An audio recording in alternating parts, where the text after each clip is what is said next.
Visit crosstheborder.org, CROSS, crosstheborder.org, to get your print, EPUB, or PDF version of the book, The Rapture Will Be Canceled. That's crosstheborder.org. I know you all want answers, and believe me, so do I, and I'll do my best to get them. Despite Nicolas Cage's promise to do his best to get left behind rapture answers for us, don't hold your breath.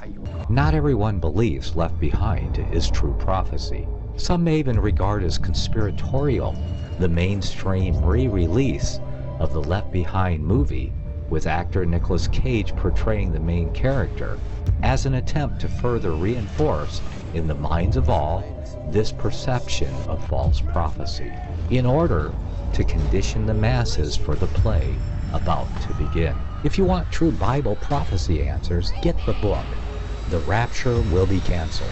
The author exposes the Latin rapture origin, the 7-year tribulation deception, true Bible revelation of Daniel's 70 weeks, the abomination of desolation, the restrainer, America in the Revelation, the image of the beast and the mark of the beast, and the truth about God's chosen people, and so much more about Bible prophecy.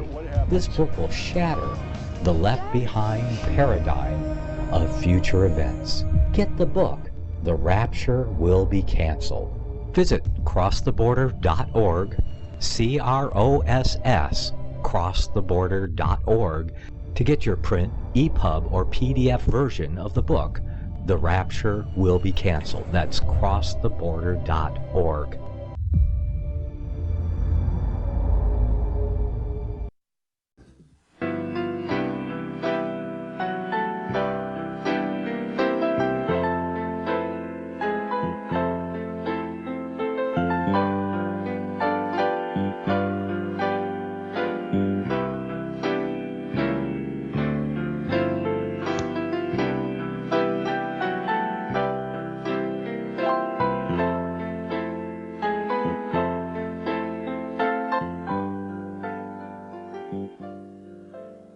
Good morning, and welcome to another edition of Inquisition Update. My name's Tom Fress, and I'll be your host for the next hour. You're listening to FirstAmendmentRadio.com, and thanks for tuning in. We're going to continue where we left off yesterday in this most revealing book, The Global Vatican, by former U.S. Ambassador to the Holy See, Francis Rooney. You can get this book from Roman and Littlefield. I highly recommend the book. It is an expose. In some respects, truth-telling, describing how the Vatican controls both foreign and domestic policy for the United States. Essentially, America has become a Catholic country with little or no protest from the historic Protestants of America. And the future does not bode well for God's people in this country. On top of all the godlessness and lawlessness and revelry and debauchery and crime and a general anti-Christ attitude in this country, we have the papacy, the man of sin, the son of perdition, now dictating foreign and domestic policy for the United States and literally using the United States as its right arm in battle conquer the rest of the world for the Pope.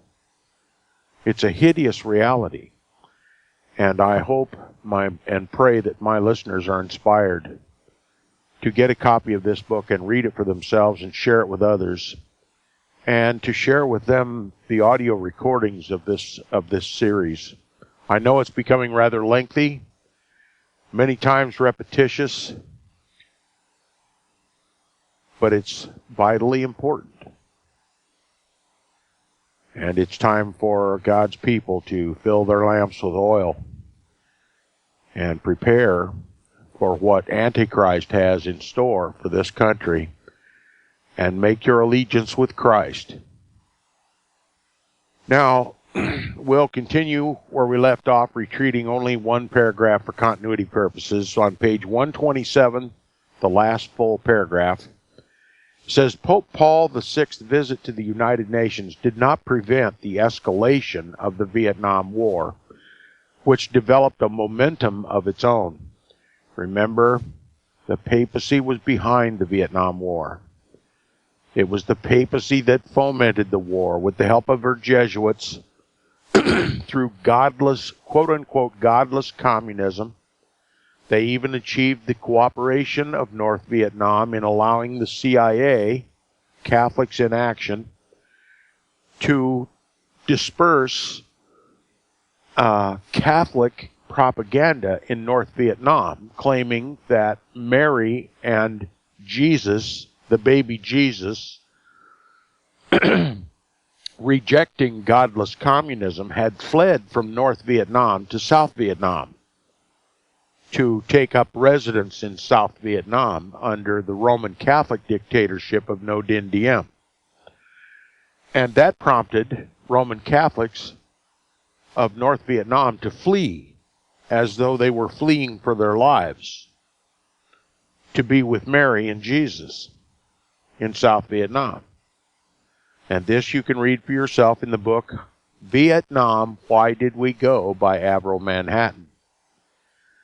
And now, while the papacy, through the help of the Jesuits and the United States carrying on this papal proxy war in South Vietnam against a essentially cooperative North Vietnam, all under the guise of warring against communism, what it really was a war against the indigenous Buddhists of South Vietnam in an attempt to force Catholicism as the state religion in South Vietnam, and then to use South Vietnam as a beachhead to launch Catholicism all over Southeast Asia. That's the thesis of Averell Manhattan in his book, Vietnam, Why Did We Go? And Pope Paul VI at that time was coming to the United States to visit this once Protestant land. Having achieved the victory of all victories at Vatican Council II in 1965, the papacy thought that it was victorious and that he would be well received in the United States of America as the leader of the Christian world, honored by both Catholics and Protestants alike. Now that they're united after Vatican Council II, and he did. They even repaved the streets so the Pope wouldn't have to ride over any potholes in New York City. Allowed him to say an open-air mass in Yankee Stadium.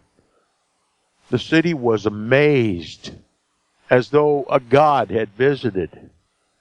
And when the Pope, as the popes do, made his speech at the United Nations, what did he pray for? Peace! As though he were the man of peace instead of the man of war that he is. And the whole world bought the lie. He says, Pope Paul VI's visit to the United Nations did not prevent the escalation of the Vietnam War. Why? Because it wasn't programmed to de-escalate the war in Vietnam. That was a papal crusade. The Pope got to make his little scene at the United Nations, give the world the impression that the papacy is the man of peace, while the war continued and escalated. He says, Pope Paul VI's visit to the United Nations did not prevent the escalation of the Vietnam War, which developed a momentum of its own. The Pope responded by stepping up his pursuit for peace. In 1966, he tried to get Ho Chi Minh, that is the president of North Vietnam, the communist president of North Vietnam, with whom the Vatican had secret negotiations with all along, I will add. He tried to get Ho Chi Minh, president of North Vietnam, to agree to peace talks with the United States, and even offered the Vatican as the venue.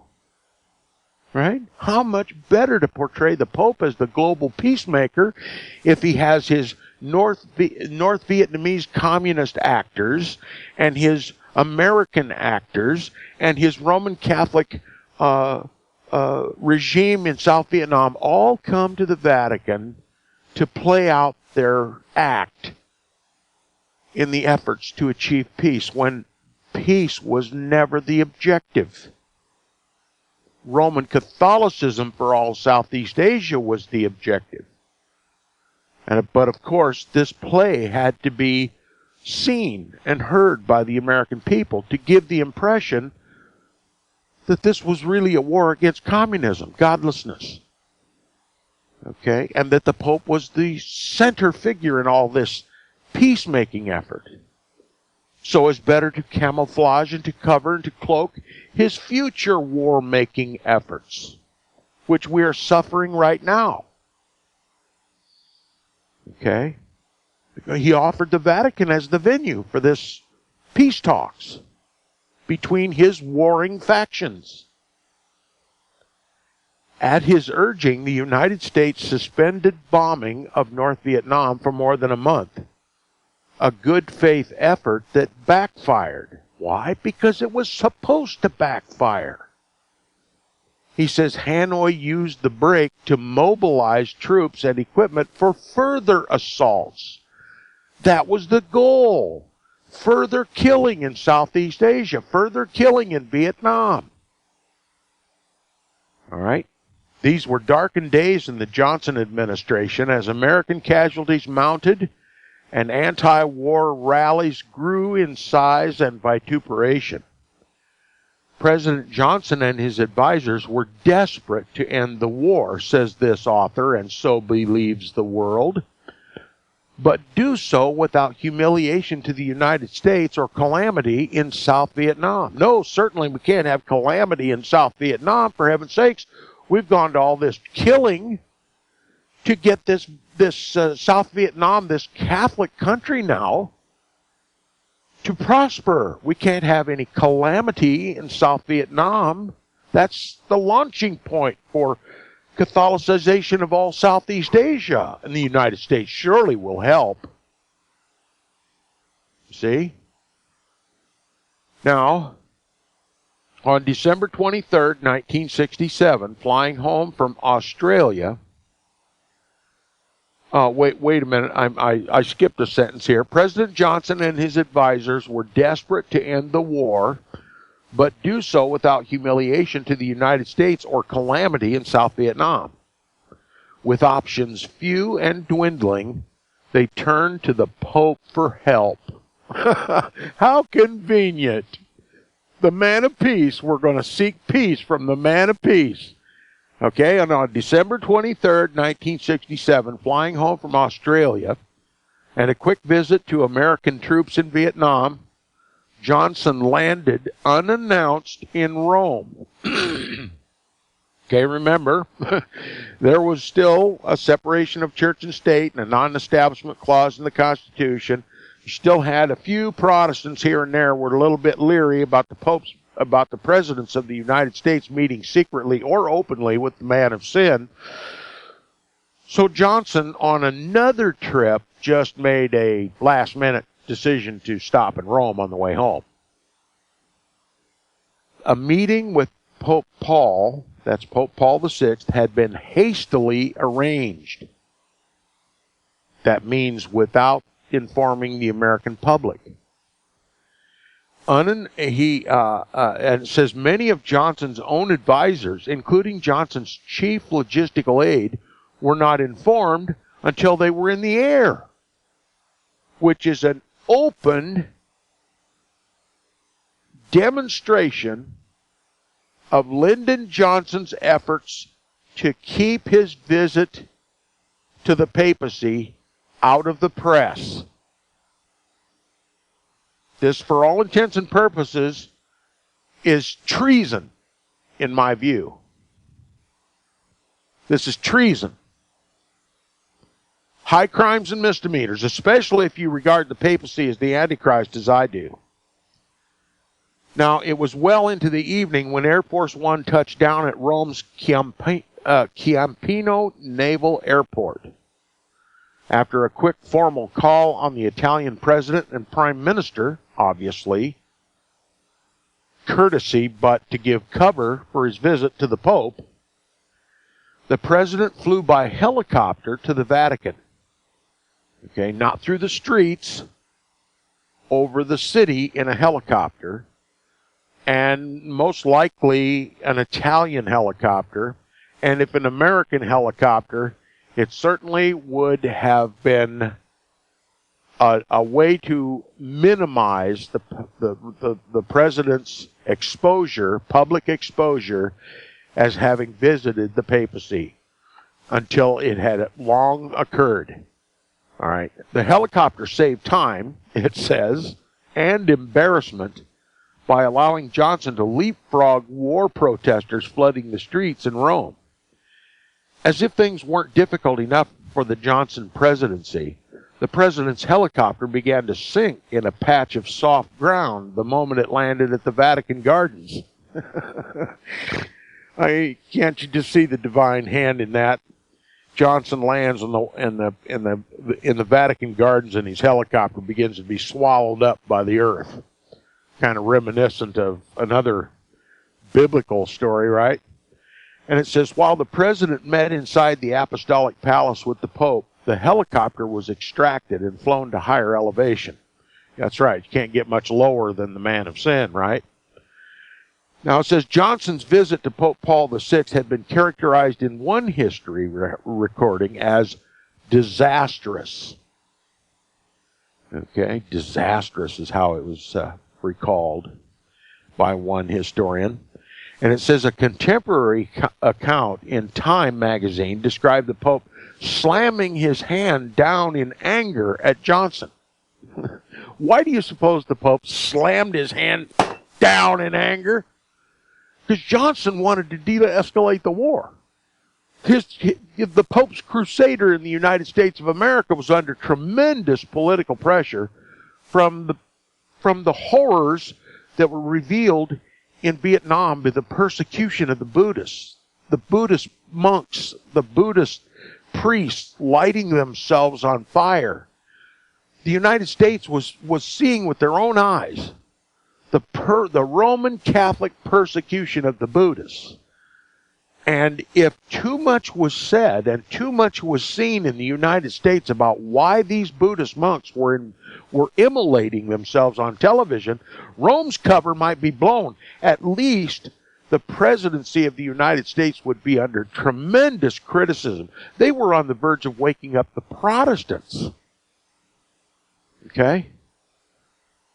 Johnson wants out. The war is expensive. He's under tremendous pressure to achieve peace, but he's the Pope's crusader.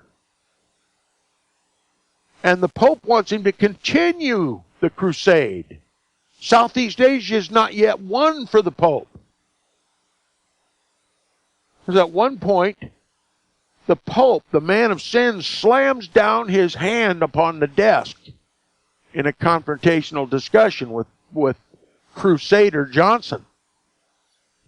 Now he says, if the author says, if such dramatics took place, they are missing from the transcript drafted by the president's aide, Jack Valenti, a Roman Catholic who was present at the meeting.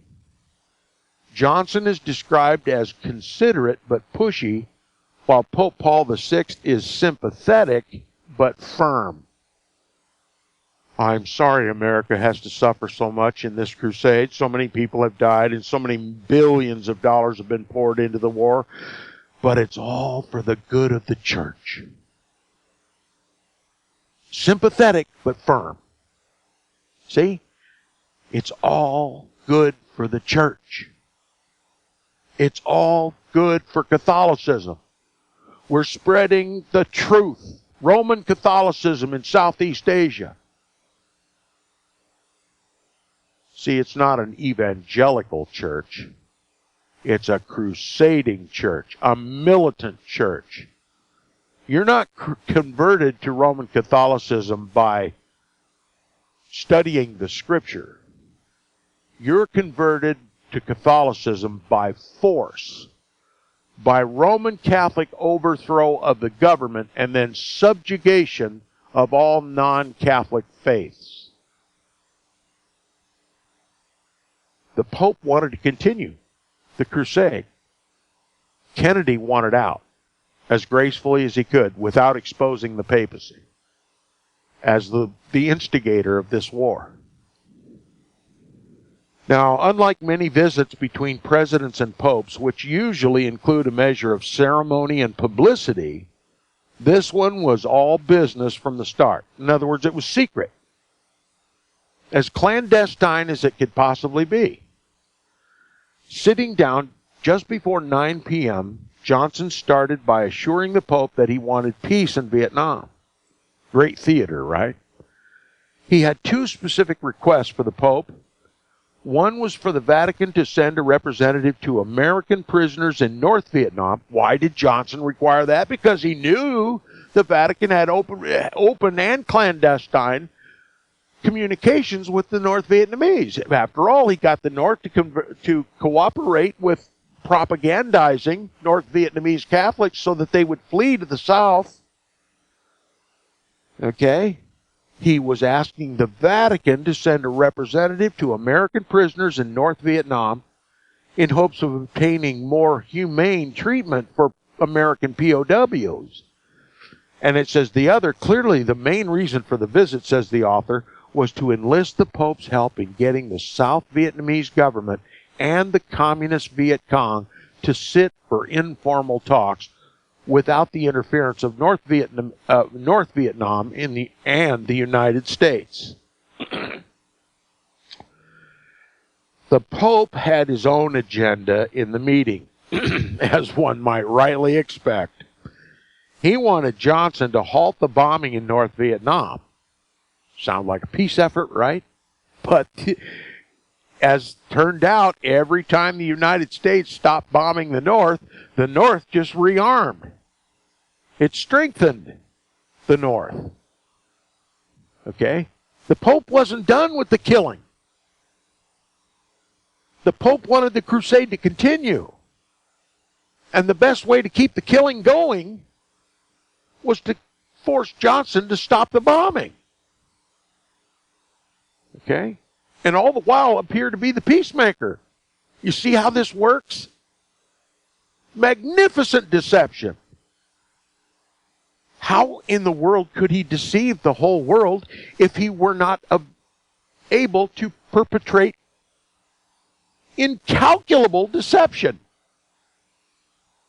That's it. The Pope had his own agenda at the meeting. He wanted Johnson to halt the bombing of North Vietnam. Quote, "The Church cannot give its approval to bombing as a means of defending liberty," he offered to help. Quote, "Can I be an intermediary for you? I could say that I know that what the United States is saying is true, that it truly wants peace. Can you give me your assurance on this?" Unquote. Can't you just see all the cameramen and all the recorders going, catching the Pope, saying how he will be a mediator in these peace talks while the war rages on? The Pope's always got one hand under the table, and that's the hand that does all the work. The hand that's on the top of the table is used to make him appear to be the peacemaker in all this. Okay, one hand under the table. He says the Pope had his own agenda in the meeting. He wanted Johnson to halt the bombing in North Vietnam, and he said the Church cannot give its approval to bombing as a means of defending liberty. What was the history of the Roman Catholic Church? Of course, they didn't use bombs. They used the next best thing. Burning stakes. Torture apparatuses that were perfected over 6 centuries. Coercion, torture, persecution of the saints by the most sophisticated means they could devise. All forgotten history today. That's why they believe that the Pope really is a peacemaker. They don't understand his history. It's been removed from the libraries. It's been removed from the church libraries, from the school libraries. It's been long since shuffled under the rug, so you forget. so that the Pope can continue his diabolical slaughters all over this world and you'll still believe he's a peacemaker. The Pope offered to help. Can I be an intermediary for you? I can say that I know that what the United States is saying is true, that it truly wants peace. Can you give me your assurance of this? Unquote. And all the cameras are just clicking away. And that's what gets in the newspapers. Nothing is said about the clandestine, under-the-table dealings of the papacy, all the while to keep the crusade going. Keep the killing going. Yes, my man in Washington, Johnson, is suffering, but he's expendable. It's all for the good of the church. Okay? Johnson reminded the Pope that every time he had halted the bombing in the past, North Vietnam used the pause to its tactical advantage. Quote, we have stopped bombing 5 times, but this only increases the murder. Unquote. There's the confession right there with his own lips. We have stopped the bombing 5 times at Vatican request, but this only increases the murder. The crusade was extended. The killing became more efficient. The United States, in stopping the bombing, was cooperating with the Vatican. Johnson was a crusader. He wasn't an American, he was a papist.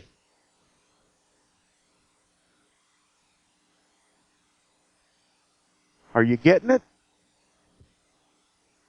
God, I hope and pray God's people are beginning to comprehend how the man of sin operates in this country and how he uses this country as a battle axe to conquer the rest of the world. We'll be back right after these messages.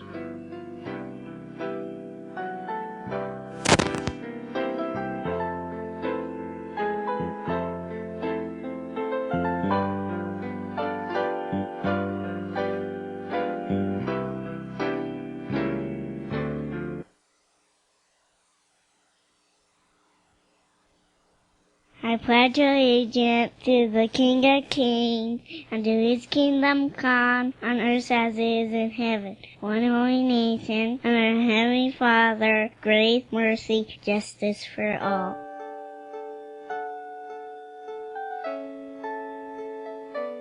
The program you are listening to is 100% sponsored by you, the listener, on this First Amendment Rights Media channel. You will notice that there are few commercials on this radio network.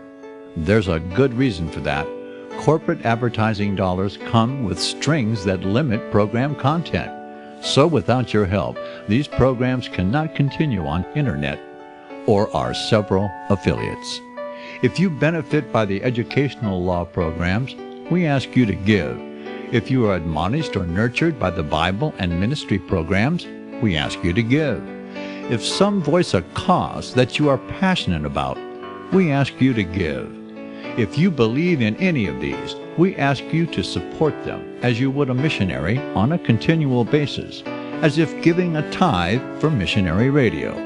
These programs are not commercially viable and must be supported by those faithful to the cause of truth. Look for the button to sponsor your favorite programs at our listen and schedule pages on the internet.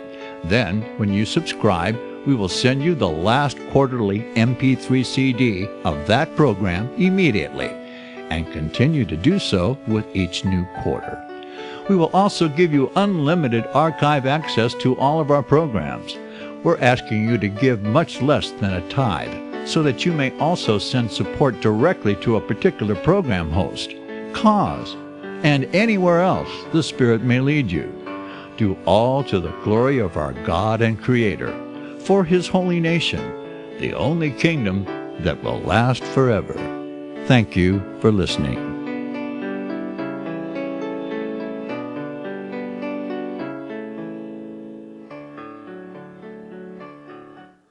Gold and silver is tremendously undervalued. Global demand vastly exceeds mine supply by more than 60% annually. There is little in the financial world more certain than a coming explosion in the prices of gold and silver. The U.S. dollar continues to lose value and respect as the world's reserve currency. Our nation faces challenges on many fronts, and a day doesn't pass without another economist bringing forth warnings of impending economic calamity. There has never been a better time than right now to acquire physical gold and silver. Discount Gold and Silver Trading was founded on the principles of truth and honesty. We believe in providing a quality product, quality service, and most importantly, competitive pricing. We provide all forms of precious metals, including American gold, silver, platinum, and rare investment and circulated coins. Silver bars, rounds, and 90% silver bags are on hand for the silver investor. Gold self-directed IRAs are available. Call Discount Gold and Silver Trading at 1-800-375-4188. Toll free, that's 1-800-375-4188.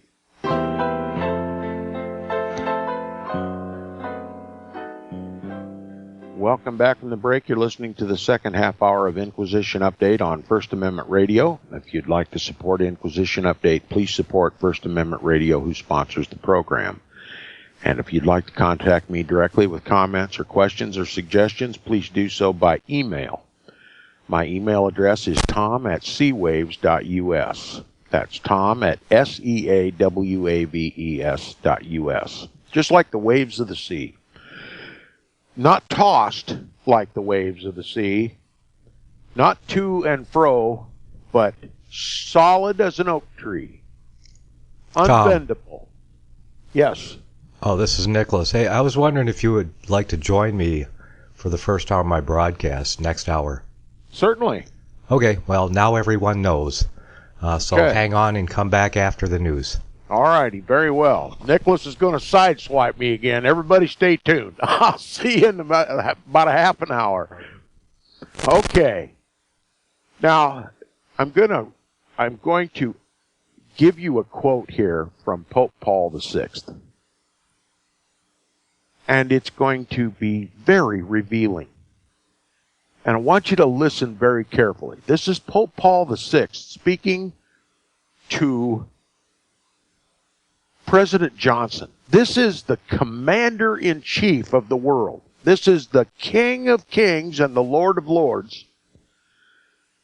The commander-in-chief of these crusaders, and he's talking to one of his general officers in this crusade, President Johnson. That's the context that I want you to hear this quote.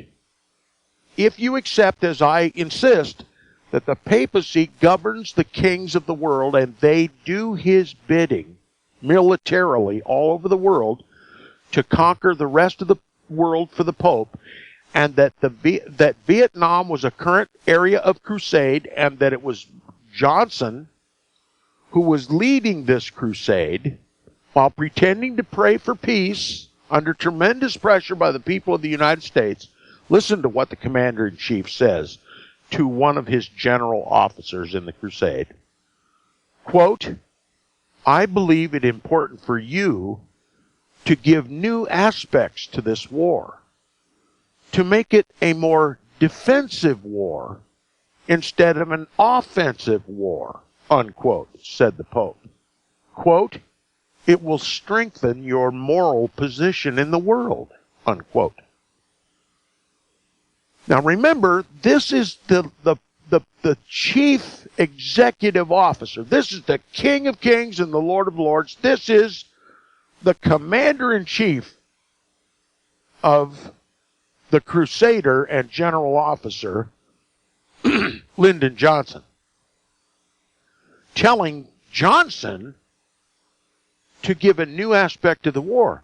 It looks like too offensive a war. You must make it look like a more defensive war to save your public perception in the world, to raise your moral position in the world.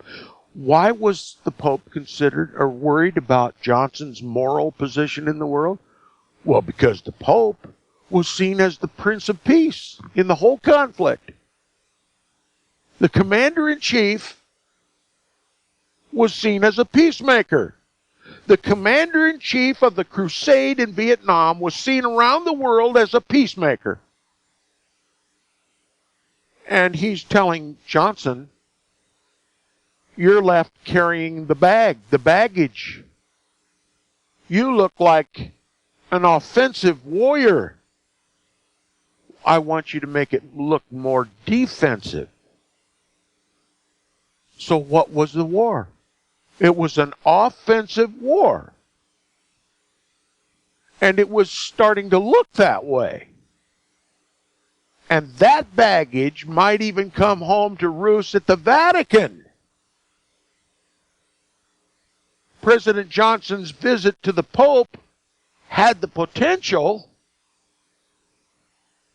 to get some of the mud off of Johnson and onto the Pope.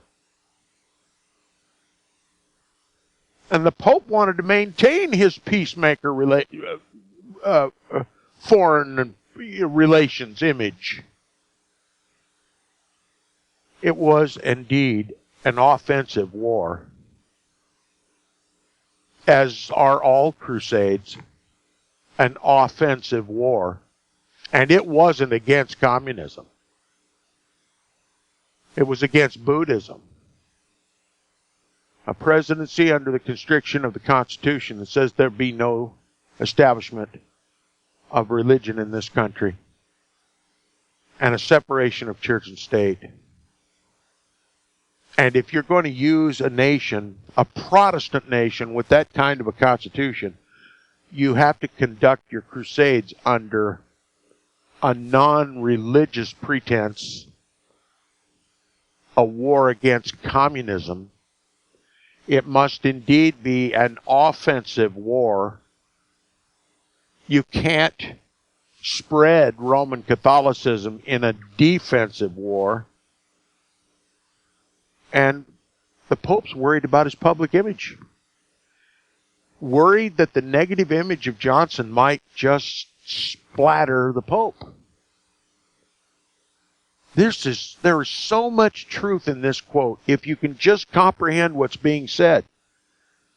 The Pope says, I believe it important for you to give new aspects to this war, to make it a more defensive war instead of an offensive war, said the Pope.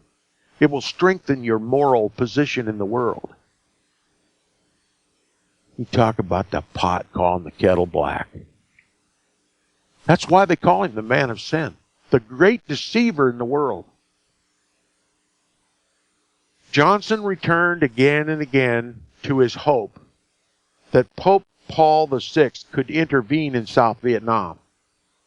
He worked the Pope with a persistence familiar to Washington politicians who had been subjected to the quote-unquote Johnson treatment, as it was known in the halls of Congress.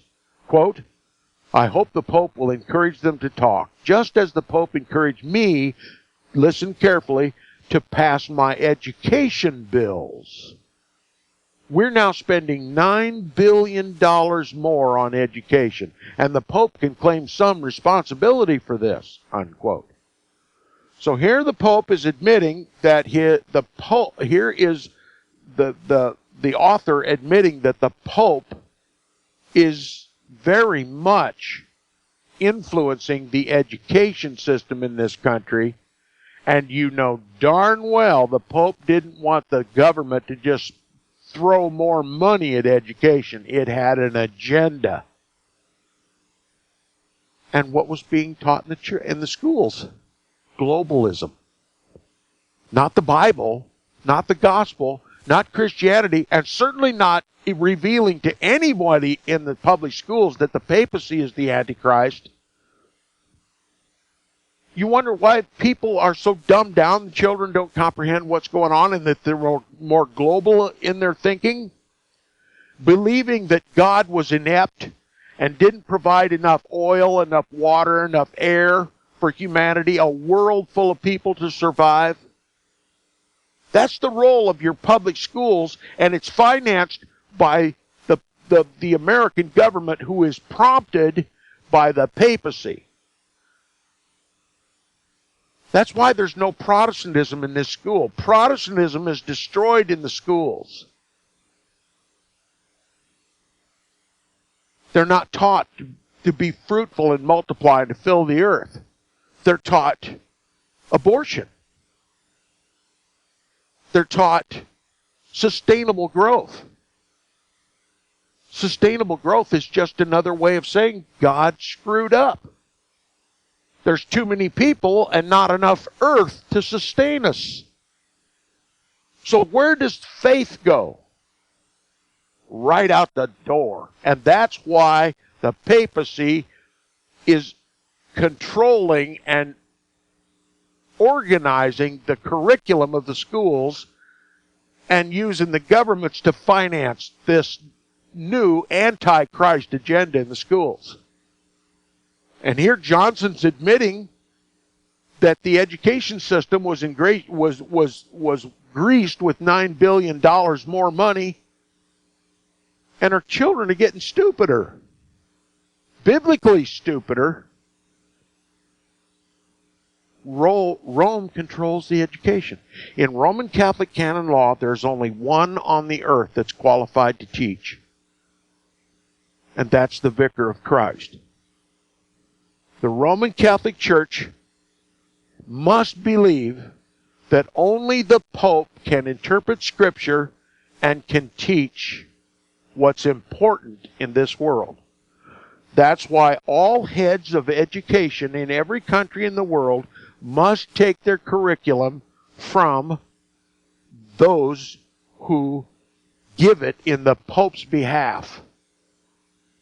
And this is why the schools teach that God did not create the heavens and the earth and all that in them is. And God called man to be fruitful and multiply on an earth that is not capable of sustaining him. Therefore, God is a fool, and you must rely upon the papacy for a solution to all your dilemmas. That, in essence, is what the school system is all about. To destroy faith in Christ and the biblical account of creation and the role of man in the world. The public school system has been completely destroyed. The dumbing down of the world. Listen again. This is Johnson speaking. There's a lot in this if you understand it. It says, quote, I hope the Pope will encourage them to talk, just as the Pope encouraged me to pass my education bills. Okay? It wasn't polite encouragement either. The commander-in-chief of all the kings in the earth doesn't negotiate. He dictates. Okay? And that's the way Johnson did, too. He just emulated his Holy Father in Rome. He was a dictator. He says, I hope the Pope will encourage them to talk just as he encouraged me to pass my education bills. Strong arm. Get them to the peace table or threaten to excommunicate them. Subject them to eternal damnation if they don't come to the peace talks. We got to stop this war. The Pope doesn't want to stop the war. He says we're now spending $9 billion more on education. And the Pope can claim some responsibility for this. He can claim all the responsibility. The American education system is formed around Roman Catholic canon law. You have to get the children to think in terms of canon law without their knowledge. And that's how it's done in the school system. And I could launch into another dissertation about how it's done in the churches too, but that would offend my listeners who love their churches and love their pastors.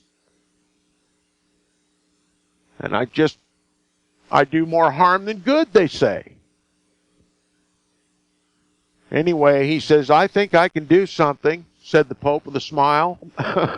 You better believe. Quote, I don't want to press the point, said Johnson once more before the meeting ended, but I did want to know if I can assume that the Pope will try to bring the South Vietnamese to informal talks and will immediately help out the prisoner problem, unquote.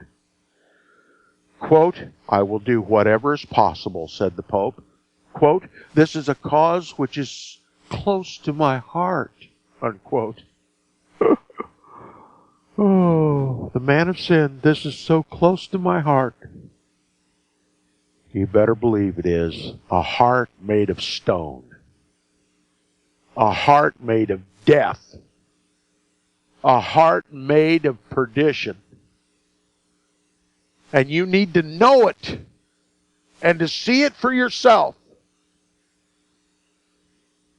The public theater that deceives the whole world should just bounce right off your forehead.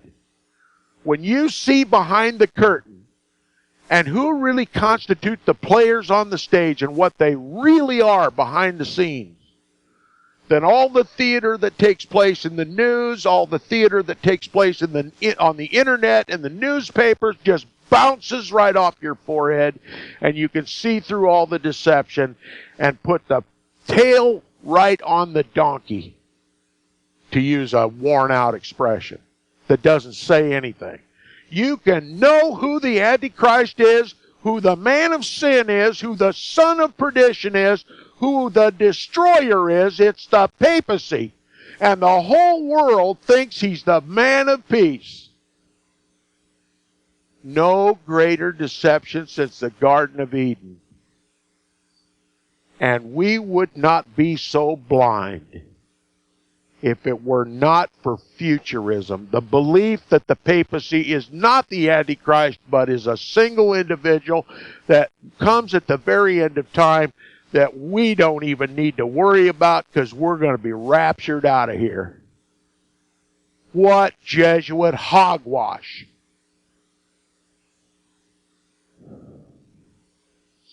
He says, before they parted, the two men exchanged gifts. The Pope gave Johnson a 15th century painting. Johnson gave the Pope a package, which he then proceeded to open with a penknife. Inside the package was a bust of himself. No conceit left in the Johnson house. Lyndon Johnson got it all. But where did he get his conceitedness from? There's no greater conceit in all the world than his commander-in-chief in Rome, who calls himself the Vicar of Christ on earth. Now he says, I have not seen any records to indicate what the Pope did to encourage peace talks in South Vietnam. Because there aren't any. Without question, though, he was very helpful several months later in the spring of 1968 in nudging the North Vietnamese toward negotiations with the United States in Paris. Well, he first offered all these negotiations to take place at the Vatican, but that was just too messy. So they moved it to Paris. And the commander-in-chief is offering his two generals in the crusade to get together for peace talks in Paris. We're going to have a great big theater set up in Paris. We're going to deceive the whole world. Thanks, boys, for the crusade. We didn't get everything we wanted, but we sure got Roman Catholicism into Southeast Asia. Thanks to the North Vietnamese communists under the Jesuit control, and thanks for the American President John F. Kennedy and Johnson for cooperating. We benefited the church. See how it works?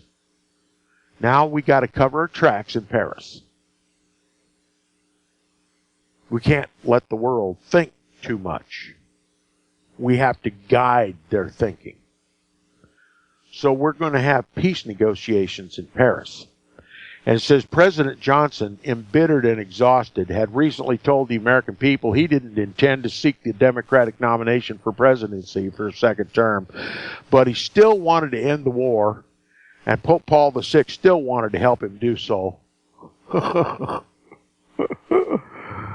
I think I said in the previous broadcast I was fresh out of bridges to sell on the moon, but the whole world buys the lies, man.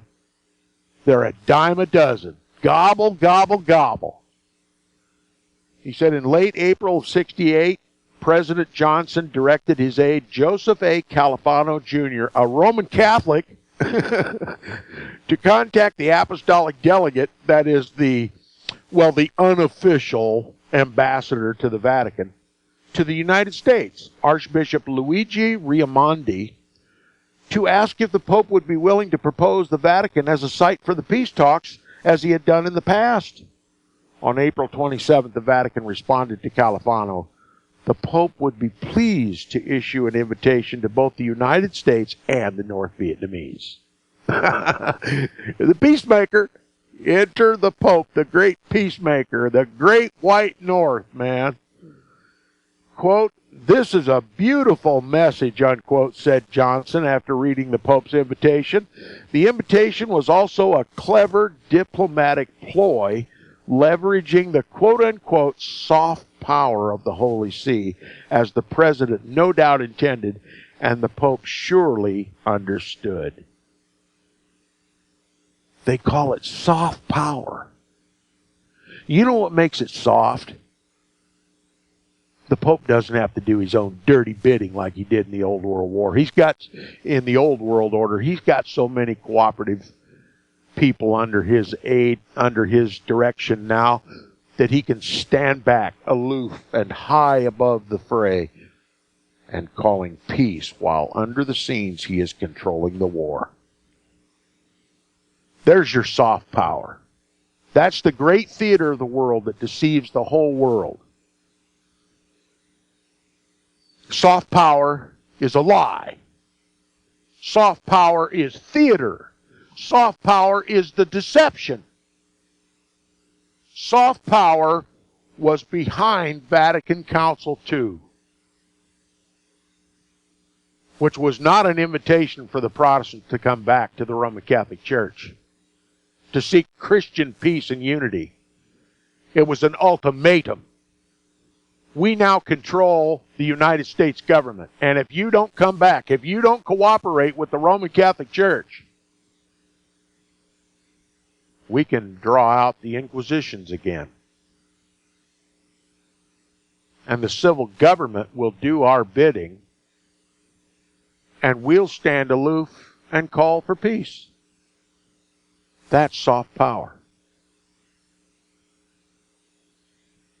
It was just as bloody, if not more bloody, than the hard power of the Old World Order. He says, "This is a beautiful message," says Johnson after reading the Pope's invitation. The invitation was also a clever diplomatic ploy, leveraging soft power of the Holy See, as the President no doubt intended, and the Pope surely understood. Either North Vietnam agreed to participate in peace talks, or Washington could show the world that it was more willing than Hanoi to come to the table, giving the United States the moral high ground in the court of world opinion. Wasn't it the Pope worried about Johnson and America's moral standing in the world? So the Pope just simply gave Johnson an opportunity to elevate his moral authority in the world by making that invitation. See how it works? He said Washington could show the world that it was more willing than Hanoi to come to the table, giving the United States, that is President Johnson, the moral high ground in the court of world opinion. See, the presidents enjoy their world opinion, their reputations, to the Vatican. They're beholden to the Vatican to arrange things that, after they have done all the Pope's bidding and heap to themselves condemnation in the process, the Pope can resurrect them at the very end. And that's what the Pope did for Johnson, his faithful crusader. And all he had to do was write an invitation for peace. And if Hanoi rejected it, then the United States won. He says less than 3 weeks later, on May 3rd, Hanoi agreed to negotiate. Predictably, the North Vietnamese preferred to hold talks in a secular location instead of the Vatican, obviously. They have to maintain the godlessness appearance of communism, so they have to move the venue from the Vatican. Otherwise, they blow their cover. You never want the world to know that communism was created by the Jesuits, is a creation of the Roman Catholic Church to provide the Hegelian dialectic in order to foment the wars through which to advance the papal's global agenda. Never should the world be privy to the fact that communism is a battle axe for the Pope, just as is democracy. That's the great deception. Blow the cover and the people's eyes are opened. So it's wise to move the peace talks to Paris, and it says, nevertheless, the Pope's invitation served its purpose. The Paris peace talks were long in coming and would be even longer in producing a truce, but they were a start that would have been delayed without the Pope. There's your great peacemaker. When in fact the entire crusade, Johnson and the North Vietnamese, were led by the papacy. Killing is the name of the Antichrist. We'll see you tomorrow on Inquisition Update. Stay tuned to First Amendment Radio, and we'll see what Nicholas has got on his mind this morning.